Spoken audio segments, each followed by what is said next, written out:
Welcome to Citizen Live at 1. I'm Julie Gishuru.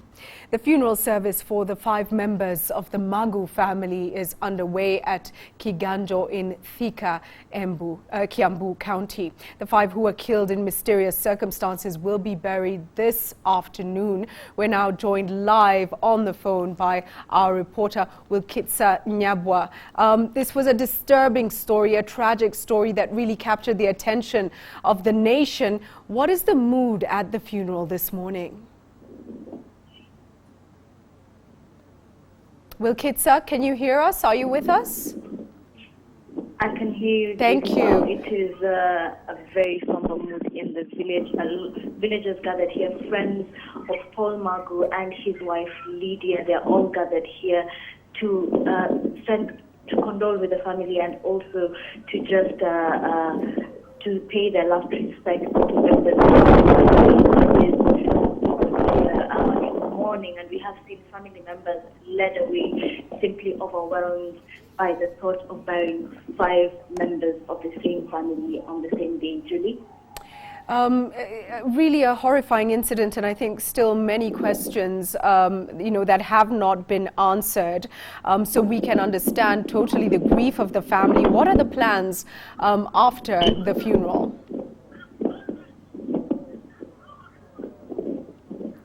I think we have problems there with sound, so we will come back to Wilkista, who is on location in Kiambu County at the burial of the Magu family, the tragic incident where 5 members of the same family were found dead, and police still investigating what exactly could have happened. We hope to connect with her when the sound is a little bit better. Kibabii University College in Bungoma County has been closed indefinitely following riots by students who were protesting a directive by the institution's administration barring them from sitting their final exams unless they cleared their fees arrears. Safi Gonana reports on a closure that will have major repercussions on the students' academic calendar. They are going home without doing their final exams and with their studies having been cut short. And they leave their university college's compound not sure when they will be back. Communist power! Communist power! It is either all of us are doing the exams and with exam cards given, or nobody is doing the exam if they stick to the signing of the numeral. According to the students' body, no notice was issued on the fees clearance requirement early enough, and they claim that the administration was not willing to hear the students' grievances. Why are they considering zero fee balance but not the post-payment of the school fees? The Kibabii University College principal says the decision to close the institution was made by its governing council. Baada ya mashauriano ya muda mrefu, ilibainika kwamba wanafunzi walidai ama wote waruhusiwe kufanya mtihani licha ya kuwa hawajakamilisha karo au mitihani iahirishwe. Kwa hivyo academic board ikaona kwamba ni kinyume cha sera ya chuo kikuu kuwaruhusu wanafunzi kufanya mitihani ili hali hawajakamilisha malipo. Wanafunzi wengine hawajalipa karo ya mhula mzima. For now, the students can only hope that normalcy returns at their institution of learning in good time to allow them to complete their course in the required time. Safi Godana, Citizen Live at 1. Well, we stay with Safi, and she's going to tell us about a 21-year-old man who's been forced to spend more than a year in hospital after he failed to clear a medical bill of over 1 million shillings. Lawrence Kiplagat cannot leave the precincts of MediHeal Hospital in Eldoret, where he was admitted into the intensive care unit after going into a coma following a bout of pneumonia. He has since recovered, but the growing medical bill means that unless he's assisted by well-wishers, he will not be able to continue with his education. A feeling of loneliness and sorrow is what Lawrence Kiplagat always wakes up to. On the 4th of October 2013, while in Standard 7, Lawrence suffered a bout of pneumonia and he was immediately rushed to Moi Teaching and Referral Hospital for treatment. Wakatuambia kijana atakuwa hako serious. Msipojaribu kumsaidia mpeleke hospitali kwanza atibiwe, alafu ndio tuongee maneno mengine baadaye kama mtu amepona.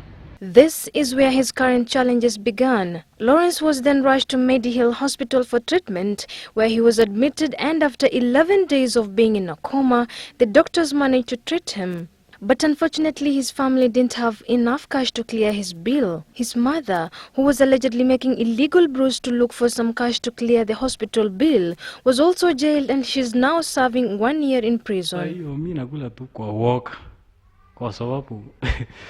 Chakula ni ya wagonjwa kwa sababu mimi ningekuwa nyumbani nikajifanyia kazi zangu. Sasa hivi wenzangu wanasherehekea na mimi niko huko. For Felix, the brother, life has not been easy. Baba yuko. Tena mama yuko. Sasa mimi mwenyewe ndio niko nyumbani na watoto. Niko na watoto ya mama yangu watatu, bibi yangu na watoto yangu wawili. Ndio mimi sasa ndio nalisha, mimi ndio nachunga. Ile kwamba mimi nakujanga tena kumsalimia ndugu yangu na kumtembelea mama huko Kapsabet. The management of the hospital through Dr. Mishra has chosen to waive part of the bill from 2.2 to 1.1, but still they have not been able to pay. There seems to be little light at the end of the tunnel for now, but for Lawrence Kiplagat, all is not lost.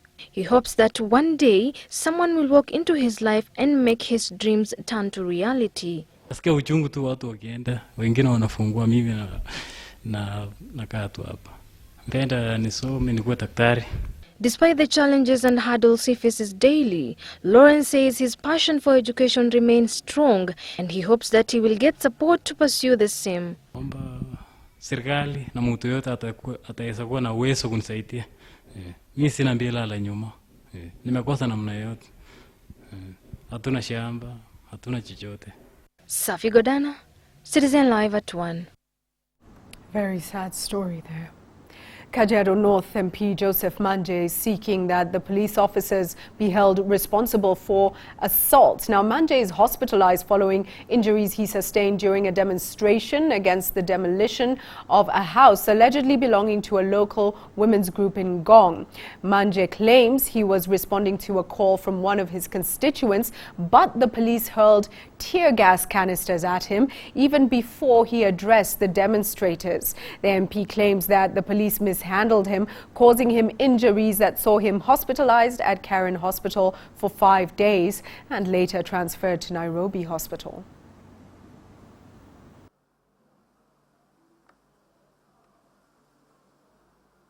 They were demolishing a building belonging to them, so I decided to go there and check what they were doing. But before I addressed them, then the policemen dropped the tear gas canister. I want the human rights group to know, even as members of parliament have human rights.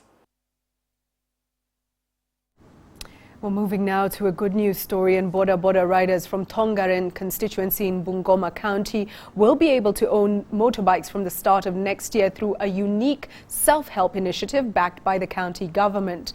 The county government of Bungoma has urged youths to form investment groups in which every youth contributes 100 shillings regularly.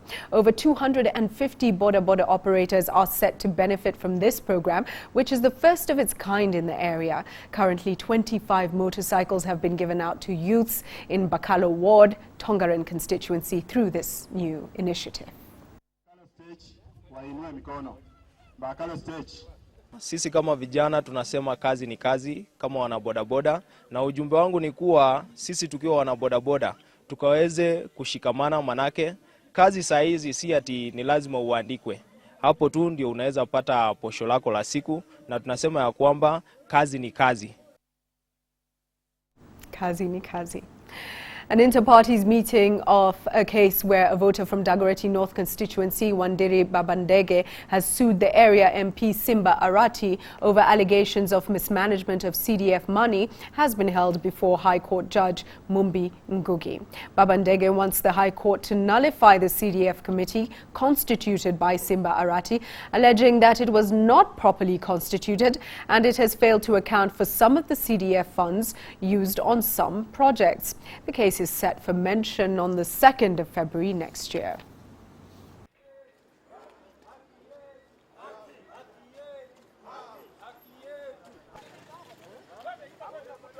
we are demanding that the CDF board, one, be disbanded. Two, there is a lot of corruption and mismanagement of the CDF funds meant for the people of Dagoretti North. Most of the people in the CDF board are his friends and relatives, which is unconstitutional. And two, there are so many projects which have not taken place, but we get information that a lot of money has been spent on those projects. And that's why we came to court, so that we can investigate and find out exactly what happened with our funds. Well, we move back to our top story now and connect with Wilkista Nyabwa, who is at the funeral service of 5 members of the Magu family. This service is underway in Kiganjo in Thika, Kiambu County. Wilkista, can you hear us clearly? What is the mood on the ground at this funeral, following the very tragic deaths of the Magu family? Julie, the mood is somber, a whole village in mourning. People have turned out in the numbers to come and condole with the extended family, the parents of Paul Magu here, together with his siblings, as well as the family of his wife, all of them coming together to mourn the deaths of the 5 members of the Magu family. And it is even more painful for them, given the fact that the deaths of the 5, the circumstances leading to the deaths of the 5 are shrouded in mystery. They do hope to be able to uncover, to find out just what happened. But on this particular day, family members steering clear of the questions surrounding the death and simply just coming together to mourn the 5 members of the Magu family. Tell us, Wilkista, what are the burial arrangements? I understand some decisions have been made around that following the funeral service. What are the expectations around the burial? Well, after the funeral service, the 5 will be buried together in one grave. Family members saying that they would like to give them a send-off, and that they do think that it is fitting for 5 members of the same family to be buried together in the same grave, and just they want to do this later today, trying to find some closure, although they will be waiting for results of an investigation that is ongoing into the death. But today, just saying farewell, bidding farewell to the 5, Julie. And finally, as you've said, there are a lot of unanswered questions. Have the police given any indication of where they might be looking in terms of investigations, or any evidence, any way forward? Have they spoken? Well, the family in the past, the family has spoken of waiting for the police to uncover the event that led to the death, and doing this through a suspect who is in police custody at the Mudaiga police station, being held for 2 weeks as police continue with investigations. This is a woman, Anu Wambole Wanyoro, who is supposed to have been involved in a church ministry together with Paul Magu. However, today the family has steered clear of that matter completely, choosing to simply focus on the burial of the 5 and giving them a proper send-off. Julie? Thank you so much for that update. I know the thoughts of prayers and prayers of many who watched this story unfold and were praying, especially for the children to be found, will be with the family at this difficult time.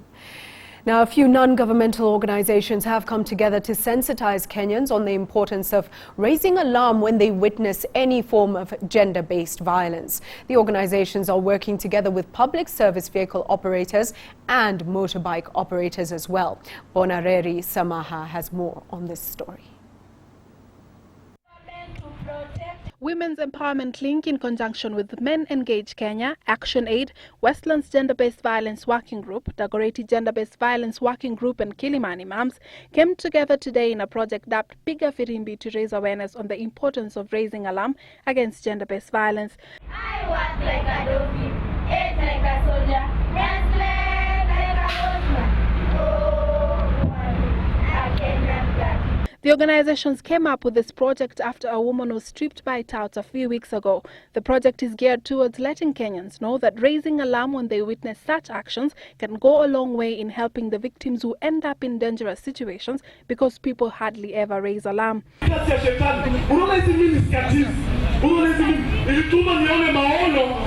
The director of Women's Empowerment Link, Grace Mbogwa, said that many cases have been reported, yet no action has been taken, something that led these organizations to start this project. She said that this project will be effective because they are also working with the touts and border operators.